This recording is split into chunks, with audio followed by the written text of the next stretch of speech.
Antoine se réveilla en sursaut, le cœur battant.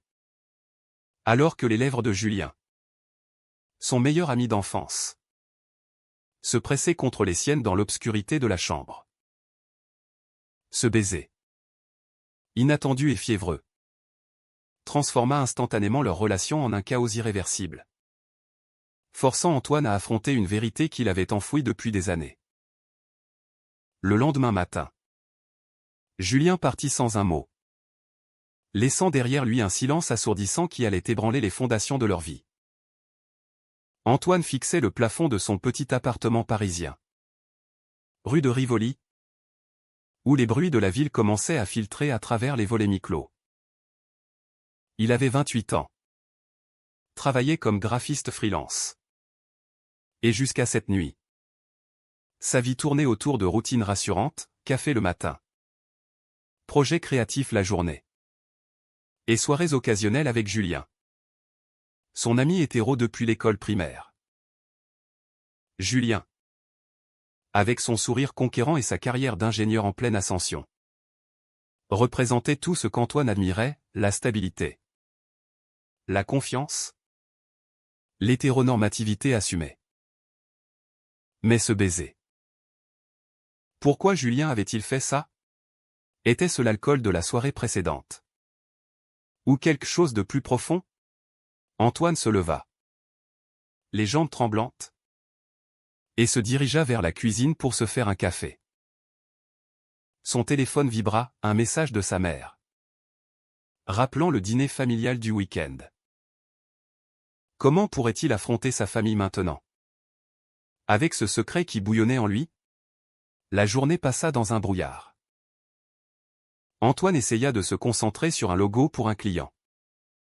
Mais ses pensées revenaient sans cesse à Julien. Ils s'étaient connus à l'école à Lyon, avant que leur famille ne déménage à Paris. Julien avait toujours été le protecteur, défendant Antoine contre les moqueries des autres garçons qui le trouvaient trop sensible. Antoine, de son côté, avait réalisé son orientation sexuelle au lycée, mais l'avait gardée secrète, terrifié par les réactions potentielles. Sa famille, catholique pratiquante, voyait l'homosexualité comme un péché, un choix immoral. Son père, un avocat strict, répétait souvent que les vrais hommes ne déviaient pas. Antoine avait appris à se fondre dans la masse, à rire des blagues hétéros, à sortir avec des filles pour la forme. Julien, lui, sortait avec des femmes, parlait de mariage et d'enfants. Leur amitié était un refuge, un espace où Antoine pouvait être presque lui-même. Mais ce baiser changeait tout. Était-ce une erreur? Ou Julien luttait-il aussi contre des sentiments refoulés? Le soir venu, Antoine décida d'appeler Julien. La sonnerie retentit plusieurs fois avant que son ami ne réponde. La voix tendue. Antoine. Écoute. Hier soir. C'était une connerie. J'avais trop bu. Oublie ça. D'accord? Les mots frappèrent Antoine comme un coup de poignard. Oublier? Comment oublier quelque chose qui avait éveillé en lui un espoir fou? Julien. On doit en parler. Viens chez moi. Après un silence lourd, Julien accepta. Quand il arriva, son visage était fermé, évitant le regard d'Antoine. Ils s'assirent sur le canapé, une bière à la main, comme tant de fois auparavant. Mais l'air était chargé d'électricité. Je ne suis pas gai, Antoine. C'était juste un moment de faiblesse. Antoine sentit la colère monter. Un moment de faiblesse? Et moi? Alors? Tu sais ce que ça me fait? Julien secoua la tête. Qu'est-ce que tu veux dire? Tu es gay. Le mot plana entre eux. Accusateur. Antoine hocha la tête. Les larmes aux yeux. Oui. Depuis toujours. Et toi? Tu m'embrasses. Puis tu dis que c'est rien. Julien se leva d'un bond. Putain. Je le savais pas. Je dois partir. Il claqua la porte, laissant Antoine seul avec son désespoir. Le lendemain, Antoine reçut un appel de sa sœur. Claire. Maman s'inquiète. Tu as l'air distant au téléphone. Tout va bien? Antoine mentit. Comme d'habitude. Mais intérieurement, le conflit rageait. Devait-il dire la vérité à sa famille? Risquer le rejet pour vivre authentiquement? Ou continuer à se cacher? Au prix de sa santé mentale? Julien, de son côté, luttait aussi. Chez lui, dans son appartement moderne du Marais, il repensait à ce baiser. Pourquoi l'avait-il fait? Était-ce vraiment l'alcool? Ou un désir latent qu'il niait depuis des années? Julien avait grandi dans une famille libérale. Mais la société française, malgré les avancées, gardait des poches de conservatisme. Ses collègues ingénieurs blaguaient sur les EPD. Et il riait avec eux pour ne pas se faire remarquer. Mais Antoine était différent. Leur amitié avait toujours été intense. Fusionnelle. Julien se rappelait les nuits passées à camper adolescent. Les confidences partagées. Était-ce plus que de l'amitié? Il envoya un message à sa petite amie du moment. Sophie. Pour annuler leur rendez-vous. Il avait besoin de réfléchir. Antoine. Incapable de travailler. Sorti marcher le long de la Seine. Paris bruissait de vie, couples enlacés. Touristes émerveillés. Il enviait leur liberté. Soudain. Son téléphone sonna, Julien. On doit parler. Vraiment. Ils se retrouvèrent dans un café discret. Julien avoua, je ne sais pas ce qui m'arrive. Ce baiser. Ce n'était pas rien. Mais je ne peux pas être gai. Ma vie est tracée, carrière. Mariage. Enfant. Antoine écouta. Le cœur serré. Et si tu le hais? Qu'est-ce que tu vas faire? Julien baissa les yeux. Je ne sais pas. Mais je ne veux pas te perdre. Pour la première fois. Ils parlèrent ouvertement. Antoine raconta ses luttes internes. Les nuits d'insomnie à se haïr. Julien admit avoir ressenti une attraction confuse.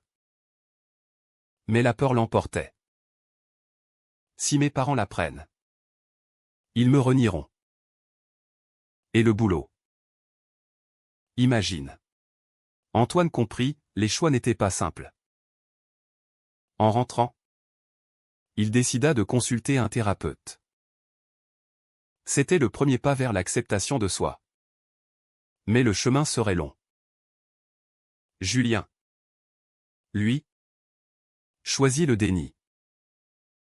Il reprit contact avec Sophie, déterminé à redevenir normal. Mais le doute persistait, rongeant son assurance. La tension montait. Antoine, encouragé par sa thérapie, commença à envisager de faire son coming out. Mais un événement inattendu accéléra les choses, Claire, sa sœur, le surprit en train de pleurer au téléphone avec un ami gay. Elle insista pour savoir. Antoine craqua et lui dit tout. Claire, choquée mais supportive, promit de l'aider. Mais papa et maman, ça va être dur. De son côté, Julien commit une erreur, il confia à un collègue proche son trouble. Le collègue, homophobe, répandit la rumeur. Bientôt, des regards en coin au bureau. Julien paniqua. Il appela Antoine, c'est la merde. Tout le monde sait. Antoine proposa son soutien. Mais Julien le repoussa. C'est ta faute. Si tu n'étais pas gay. Les mots blessèrent profondément. Leur amitié, déjà fragile, se fissurait. Antoine réalisa que Julien projetait sa propre peur sur lui. Mais le dommage était fait. Les jours suivants furent un tourbillon de confrontations. Antoine, soutenu par Claire, décida de parler à ses parents. Le dîner familial à la maison de banlieue, à Neuilly, fut tendu. Assis autour de la table, avec le rôti dominical, Antoine prit une profonde inspiration. Maman? Papa? Je suis gay. Le silence tomba comme une lame. Son père posa sa fourchette. Le visage rouge. Quoi? C'est une blague? Sa mère éclata en sanglots. Comment as-tu pu nous faire ça? Après tout ce qu'on t'a donné? Claire tenta d'intervenir, papa. C'est pas un choix. Mais le père explosa, bien sûr que si. C'est contre nature. Contre Dieu. Antoine, les larmes coulant, essaya d'expliquer ses luttes. Mais ses parents refusèrent d'écouter. Sors d'ici. Tu n'es plus le bienvenu tant que tu n'auras pas changé. Antoine partit. Le cœur brisé. Claire le suivit, promettant de raisonner les parents. Mais le rejet familial était un coup dur, amplifiant sa solitude. Julien, de son côté, affrontait ses propres démons. Au travail, les rumeurs enflaient. Son chef le convoqua, Julien. On entend des choses. Ça affecte l'équipe. Julien nia farouchement, c'est faux. Je suis hétéro. Mais le doute persistait. Sophie, sentant son éloignement, le confronta. Qu'est-ce qui se passe? Tu es distant. Julien, sous pression, rompit avec elle. C'est mieux comme ça. Seul chez lui. Il repensait à Antoine. Leur baiser avait ouvert une boîte de Pandore. Il décida de le recontacter. Mais avec une intention trouble, tester ses sentiments. Ils se virent dans un parc. Sous la pluie parisienne. Antoine. Je suis perdu. Antoine. Encore blessé par le rejet familial. Répondit avec amertume, et moi? Tu crois que je ne le suis pas? Julien s'approcha. Et dans un moment d'impulsion, l'embrassa à nouveau. Cette fois, ce n'était pas l'alcool. Antoine recula. Arrête. Tu me fais du mal. Julien insista, peut-être qu'on peut essayer. Mais Antoine vit clair, Julien cherchait une échappatoire. Pas un engagement.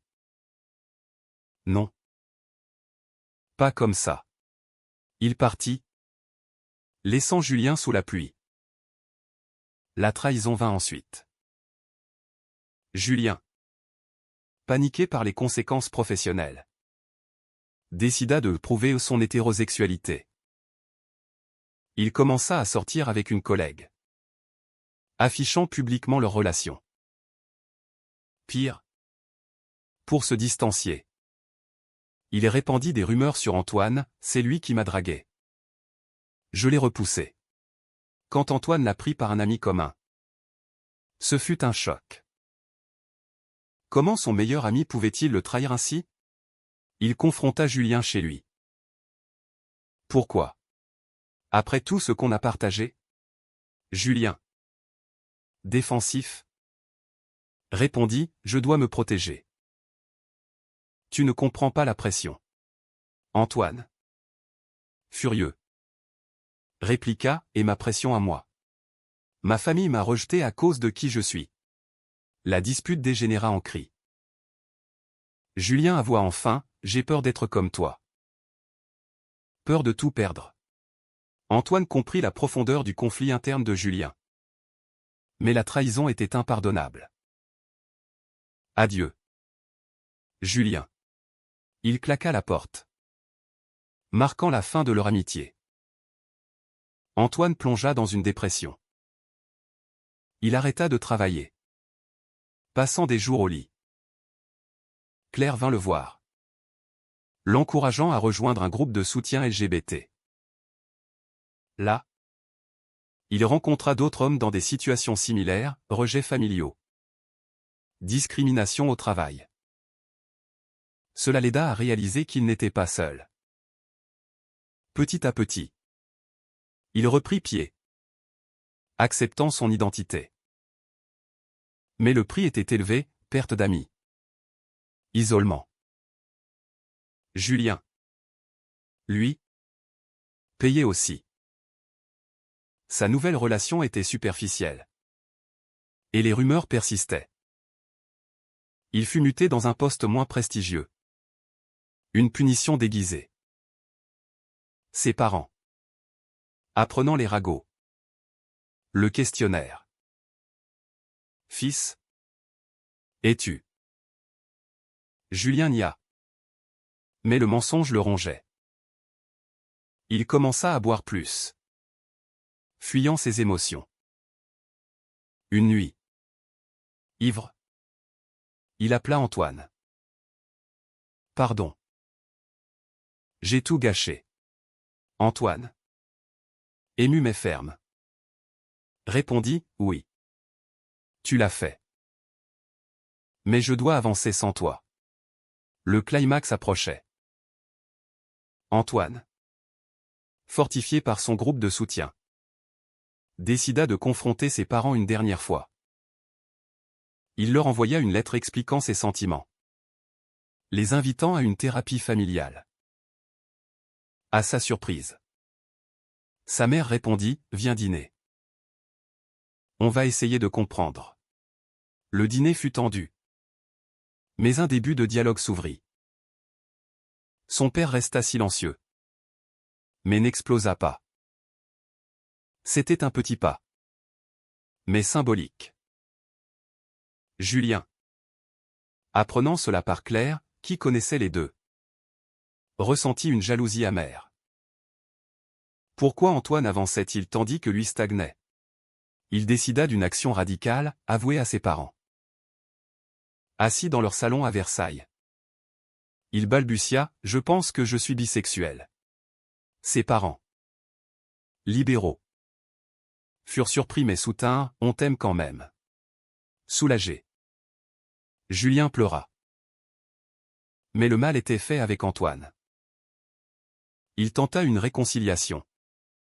Mais Antoine refusa, trop de dommages. Julien comprit le prix de ses choix, la perte d'un amour potentiel. Les mois passèrent.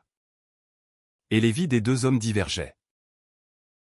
Antoine, avec le soutien de Claire et de son groupe, reprit son travail avec une nouvelle énergie. Il commença même à sortir avec un homme rencontré là-bas. Lucas, un professeur ouvert et confiant. Leur relation était prudente, mais authentique. Antoine apprenait à s'aimer, malgré les cicatrices. Ses parents progressaient lentement, des appels occasionnels, des questions timides. Mais la société française, avec ses lois progressistes mais ses mentalités parfois arriérées, posait encore des défis. Au travail, Antoine subit des micro-agressions, t'es gay? Cool. Mais pas trop efféminé. 1. Il choisit de se battre. signalant les comportements. Cela lui coûta des alliances professionnelles. Mais gagna du respect. Julien. Libéré par son coming-out familial. Lutter au travail. Il quitta son emploi pour un autre. Plus inclusif. Mais avec un salaire moindre. Sa bisexualité assumée attira des amis nouveaux. Mais aussi des jugements. Il regrettait profondément sa trahison envers Antoine. Une nuit. Lors d'une fête LGBT. Il le croisa par hasard. Antoine était avec Lucas. Riant librement. Julien s'approcha. Le cœur battant. Antoine. Je peux te parler? Antoine hésita. Mais accepta. Dans un coin tranquille. Julien s'excusa sincèrement, j'ai été lâche. J'ai projeté ma peur sur toi. Antoine écouta. Ému. Ça m'a détruit. Julien. Mais j'ai reconstruit. Ils parlèrent longtemps. Revivant les souvenirs. Julien avoua, je t'aimais. Je pense. Mais j'ai tout gâché. Antoine hocha la tête. Peut-être. Mais c'est du passé. Ils se séparèrent en amis distants. Une paix fragile. Pourtant. Le destin réserva une nouvelle épreuve. La mère d'Antoine. Influencée par des amis conservateurs. Recula. Lors d'un appel. Elle dit, ton père et moi. On ne peut pas accepter ça. C'est contre nos valeurs. Antoine fut dévasté. Il confronta Claire, pourquoi il change? Claire révéla, c'est Julien. Maman a entendu des rumeurs sur lui. Et l'a associé à toi. Furieux. Antoine appela Julien. Tes mensonges ont ruiné ma famille. Julien. Choqué. Nia, je n'ai rien dit. Mais la vérité émergea, le collègue homophobe de Julien avait contacté les parents d'Antoine. Via un lien commun. C'était une vengeance. Julien. Rongé par la culpabilité. Proposa d'aider, je vais leur parler. Expliquer. Antoine accepta. À contre-cœur. Ensemble. Ils allèrent chez les parents d'Antoine. Julien avoua tout, son baiser. Ses sentiments. Sa lâcheté. Les parents. Choqués. Écoutèrent. Le père d'Antoine explosa, vous avez perverti mon fils. Mais la mère? Voyant la souffrance de Julien. Adouci, c'est dur pour tout le monde. Ce fut un tournant. Les parents acceptèrent une thérapie. Julien paya le prix, exposition publique de ses secrets. Antoine. Touché par le geste de Julien. Commença à pardonner. Mais Lucas, sentant la connexion résiduelle, posa un ultimatum, lui ou moi. Antoine choisit Lucas, priorisant son avenir. Julien, seul à nouveau, réfléchit à ses choix. Il rejoignit une association LGBT, aidant d'autres à naviguer leur coming out. Cela lui donna un but. Mais le regret persistait. La société, avec ses définitions rigides de la masculinité, avait forcé des décisions douloureuses. Antoine et Julien, autrefois inséparables, étaient maintenant des étrangers polis. Les années s'écoulèrent. Et les cicatrices s'estompèrent. Mais pas complètement.